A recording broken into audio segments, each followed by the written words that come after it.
Khabib is one of the biggest stars in all of sports, not just the UFC. He's one of the biggest stars in the sport. You know, I knew somebody was going to ask me this today, and Khabib's videos have generated 222 million views. His content that features him over 100 million video views this year alone, just on Facebook. Let me point out some of these. He's broken records on Instagram. I mean, I could just rattle off numbers all day here. He's the number one, by far, the number one most played character in the video game globally, like by a long shot. And the numbers just go on and on. I could go on for days, but the kid's broke a lot of records. And what makes this fight so big is that people believe that this kid has the style to beat him. Khabib, I wanted to ask you, as Dana said, you're a big global superstar, but here I feel like the expectations, you know, the pressure might even be more. I know how much you love being here in Abu Dhabi and the UAE, but is it more difficult to be here because the expectations, the time, the attention that you get here makes it more difficult to compete than maybe in Las Vegas? What's up, guys? Yes, of course, it's a little bit difficult. It's always difficult when you have fight, when you have cut weight, when you have so much pressure on your shoulder, you know. It's always difficult. It's never been, it's like easy, you know. And right now it's like special time for me, fighting here in Abu Dhabi with all this pandemic stuff, with all this, like, without crowd, without fans, and I think it's a little bit difficult. Yeah. Clearly, this would be a huge win for you in your career. It's a big fight. We know that 30-0 mark is out there for you. We don't know who it might be, but if you win this fight and 30-0 is on the line, when would you like to have that next fight? Do you have a date plan that you think that's when I'd like to go for 30-0? Honestly, I don't like this word if. You know, you never know what's gonna happen tomorrow. And I'm focused on Justin Gaethje this Saturday night. And what UFC have after this fight, I think you guys have to ask this guy, because he, you know, he called us, and then we talk about fights. What's gonna happen after, I don't know. Right now, I'm focused on Justin Gaethje. Very nice.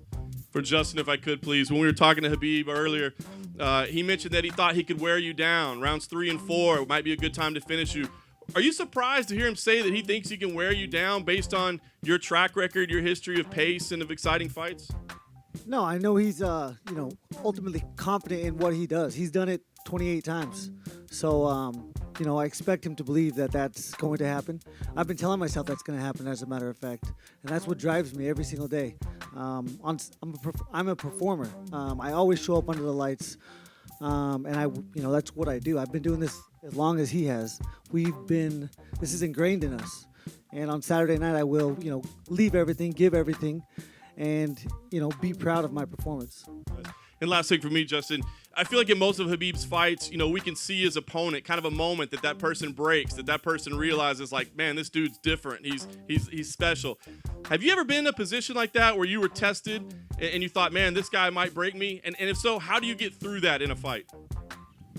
Never in actual competition, but in practice, that's happened many times. My rule is I quit or you quit every single time I go to practice. You know, whether we're best friends or, you know, enemies, I'm here to get better, and that's what every practice is for me. Again, I've been telling myself that's going to happen, and, you know, I can't wait to surprise myself again. For Justin, I was thinking, when you look at Khabib's past fights, is there a consistent mistake his opponents always make, or is it just that he's good enough to overcome whatever they have planned? You know, I didn't watch any tape on Khabib. I've watched his fights throughout his career because I'm a huge fan of MMA, but I didn't go back when I got him as an opponent to analyze him. I've always focused on being my best self. I've worked as long, you know, he hasn't wrestled or fought somebody that has wrestled or grappled as long as he has. That is me. I have. Everyone says, you know, they're ready. I will not allow him to put me on the fence. You know, and if I do, then I'm screwed.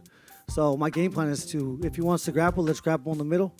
And at all times. I will be, I've said it 1,000 times. I cause damage. I have dense bones, and I'm going to kick his legs. That's where it's going to start, and then we're going to move on from there.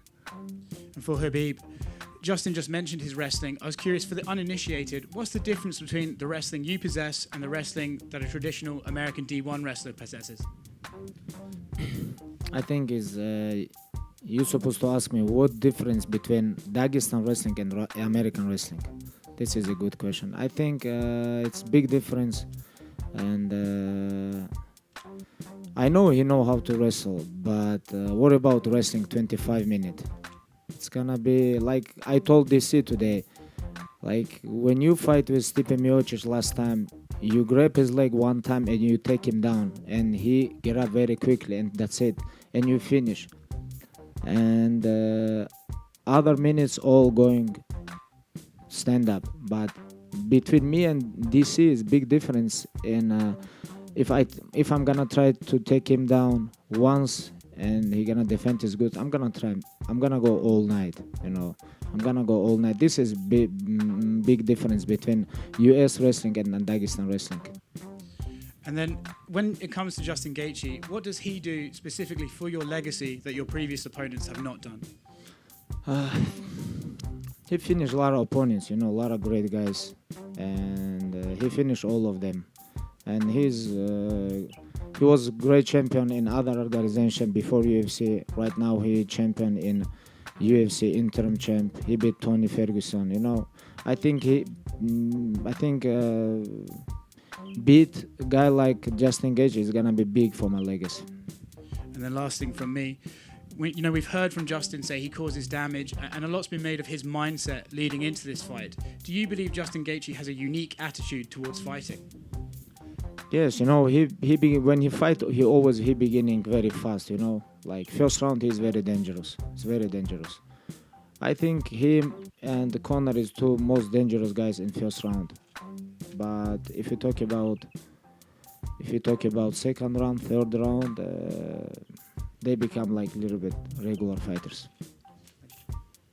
Justin, right here. You've openly spoke about wanting to represent the United States coming over here against Habib. Given that the Olympics have been postponed, does that make this fight any bigger in your mind, considering we don't get many sports between countries right now? I don't think it's bigger, but this is an individual sport. It's such a different sport than all sports. And not so much. Or representing the United States is special. I never thought a kid from Safford, Arizona, would be able to have this opportunity, especially halfway across the world in Abu Dhabi. Look how beautiful this place is. I've never been to a place like this before. I'm not even supposed to be here. This is supposed to be Tony Ferguson. Thank God I got that opportunity, and I took it from him. I took his soul, and now again, I perform. When I'm under those lights, it's just what I do. It's ingrained in both of us. We will both go out there and we will fight for our lives. It's who we are. So yeah, this is huge for me, huge for my family, huge for my country, huge for the small town of Safford, Arizona. I'm so proud of that. Same question for Habib. Does it mean anything to be representing a country with no Olympics right now, or do you just view it as an individual sport between competitors? I think like for me, it's nothing changed. For me, it's nothing changed. My opponent is a very tough guy. He know how to wrestle. He know how to kick. He know how to punch. He's like completely MMA fighter, and he's interim champ, very big name. Like I never think about like when I fight with someone, I fight with all his country. I think for fans it's gonna be like this maybe. And then you've obviously faced a lot of great strikers in the past, like Edson Barboza, Dustin Poirier, Conor McGregor. How does Justin's striking compare to those, considering most of the narrative is between wrestling? What do you make of his striking? I think he have dynamite on his hands, very good kick. He have very good kick. Like they all good when they stand up.